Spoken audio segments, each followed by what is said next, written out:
Nous allons à présent aborder quelques idées reçues sur les community managers. Et en tant que community manager en devenir ou community manager déjà, vous devez vous aussi enlever ces idées de la tête si ça vous arrive de penser ainsi. Le community manager, on dit souvent, c'est un gestionnaire de page Facebook. Ça, c'est une idée reçue. Mais la réalité, c'est que le community manager est tout sauf un gestionnaire de page Facebook. Tout simplement parce que le métier du community manager ne se limite pas à Facebook, pas seulement Facebook. On a beaucoup de médias sociaux, n'est-ce pas? Le community manager lui seul, il peut faire plomber toute la stratégie de communication d'une entreprise, d'une marque ou bien d'une organisation si il se prend mal.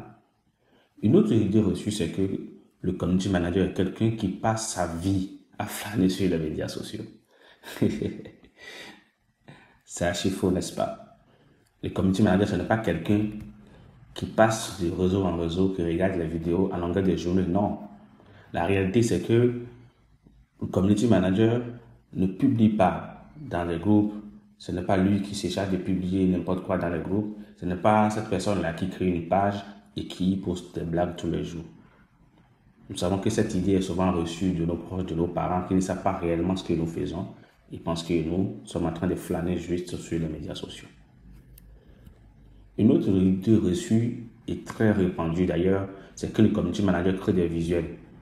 C'est vrai, un community manager peut créer des visuels, mais ce n'est pas parmi les rôles et les missions d'un community manager. Il est tout sauf un graphiste, il n'est pas un graphiste. Il peut avoir des connaissances en graphisme, c'est important, et créer des visuels, surtout pour travailler de façon concrète et avoir une meilleure collaboration avec un graphiste ou bien un designer. Il vous faut avoir des connaissances de base en graphisme. Cela vous permettra de dire exactement au graphiste ce que vous voulez pour qu'il puisse vous produire des visuels de qualité pour vos contenus. Mais vous n'êtes pas un graphiste. Si vous jouez le rôle de graphiste, vous créez des visuels pour votre client, vous devez réclamer votre argent. Idée reçue aussi, le community manager, c'est un booster de pages et de sites. Le booster de Facebook. Non, mais ce n'est pas vrai. La réalité, c'est que le community manager n'est pas quelqu'un qui achète une carte de crédit à 1500, à 2000 francs, voilà, il crée une page, tombe sur une publication et clique sur le bouton magique booster, ou bien booster si vous voulez, de Zouk. Et ce bouton se trouve généralement en dessous de vos publications.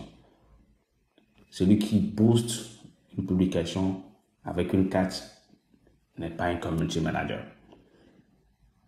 Et une autre idée reçue, c'est que le community manager est un commercial et est évalué en fonction des ventes. C'est faux.